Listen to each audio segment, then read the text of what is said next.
Velkomin í föstudagsþáttinn. Við ætlum að gera ýmislegt í kvöld.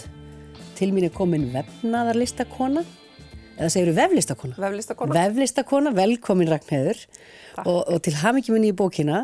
Takk. Hvernig gekk að komast úr innbænum í þessari færð sem hérna í bænum?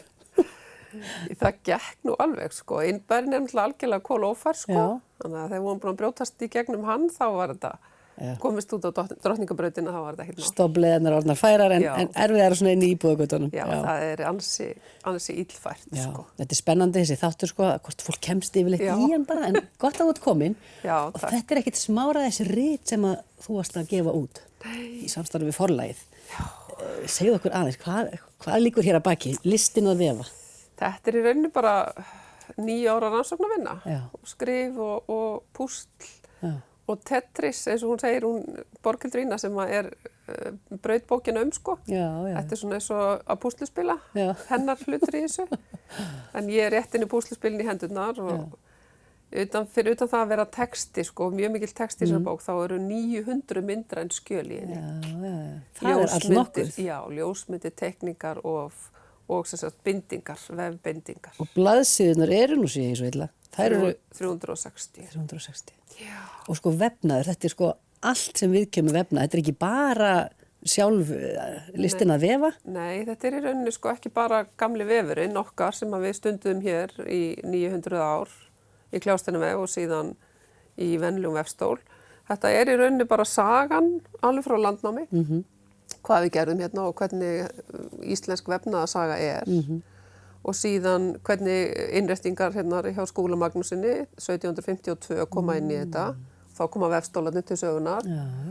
Þessi saga er öll rakin í bókinni og síðan er sérstakur kafli það hvernig maður setur upp í vefstól. Algjörlega frá að til Ö. Þannig að fólk getur alveg farið eftir þessum leiðbeiningum þessum. Já, það ættu þeir sem hafa kannski einu sinni sett upp í vefstól eða jafnvel aldrei, þeir eiga að geta klóra sig fram úr þessu, sko.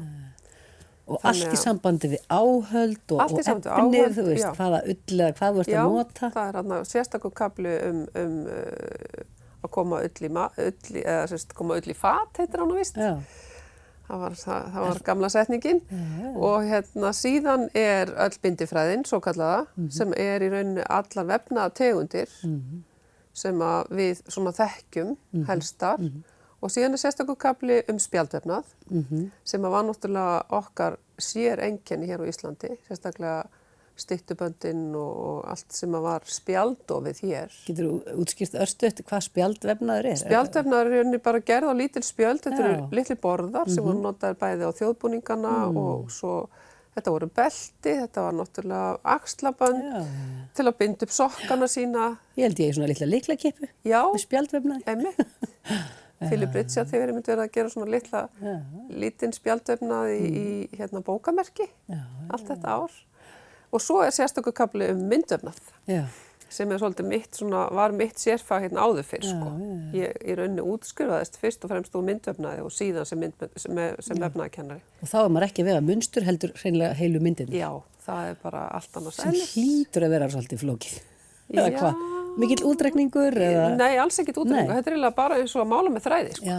Það er svo skemmtilegt. Það er útreikningur í hinum vefnum. Það er mikið stærðfræði. En myndvefnaðurinn er algjörlega frjáls og skapandi og þá ertu bara að teikna með þræði. Hvernig er staða vefnaðar í dag? Gerðu þið grein fyrir því? Er þetta deyjandi list? Nei, ég ætla nú ekki að vera svo svartsýn að segja það, sko. Nei. En það þarf samt að passa sig að halda þessu við. Það þarf að passa þetta rosalega vel, alveg svakalega. Nú til dæmis og þessari önnur engin vefnaðarkenndur í Verkmenntaskólanum á Akureyri, það sem ég er búin að kenna í 30 ár.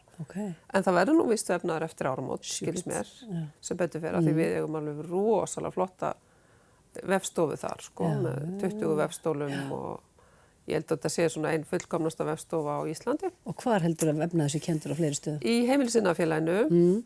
Og síðan hefur verið kenndur vefnaðar á Hallormsstað.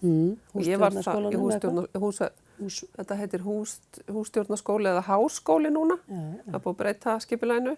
Ég var að kenna þar eina viku í nóvember á vefnaðarnámskeiði. Og þá tók ég fyrir bara 8. kaflan í þessari bók sem er tileinkað Sigrúnu P. Blöndal. Sem er svo kona sem að gerði fyrstu vefnaðarbókina Hina bókina, er það ekki bara 2 bækur? Jú, sem hafa komið út hjá Forlagi, prentaðar hjá Forlagi. Þú ert einmitt með mynd af henni hér, já. Hún er í þessu Kannski broti. Kannski sést þetta einhvern veginn ef að... Pínu ponsuli, já, svona hún er bara í A5 broti. Já. Vefnaðarbók. Já, gríðarlega merkilegt framlag af þessari konu að gera þetta. En hún er reynda Hvenær var gefin út þetta? 1948. Já. En hún er sko gefin út 4 árum eftir að Sigrún lést. Já. Hún var sem sagt skólastjóri, hússtjórnarskólans eða húsmæðarskólans gamla á Ellastað og eiginlega svona stofnandi hans. Og ég var með námskeið bara þar sem við vorum að fara í gömlu munstrin hennar, sem eru algjörlega dásamleg. Sko. Var það námskeið sem varst með í nóvember? Já. Já. Það er svona... Er vefnaður ekki kendur heldur í Listaháskólanum? Nei, ekki Listaháskólanum. Þau hafa komið til mín á Blönduós, þess að ég hef verið að vinna þar líka og verið að stunda rannsóknir þar. Og þau hafa komið til mín svona 1 viku á ári, krakkarnir sem eru í fatahönnun, til þess að vefa og svo hafa þau verið að prjóna og sauma út hjá Jóhönnu Pálma og þannig að þau hafa svona komið í textílinn svolítið til okkar. En sko það var þannig að þegar að myndlista- og handíðaskólinn var lagður niður og Listaháskólinn stofnaður upp úr þeim skóla, þá í rauninu var textílbrautin lögð niður. Ja, það er þannig, já. Já, og við fengum alla vefstólana úr Hingað í myndlista- og VFMA. handíðaskólanum í VFMA.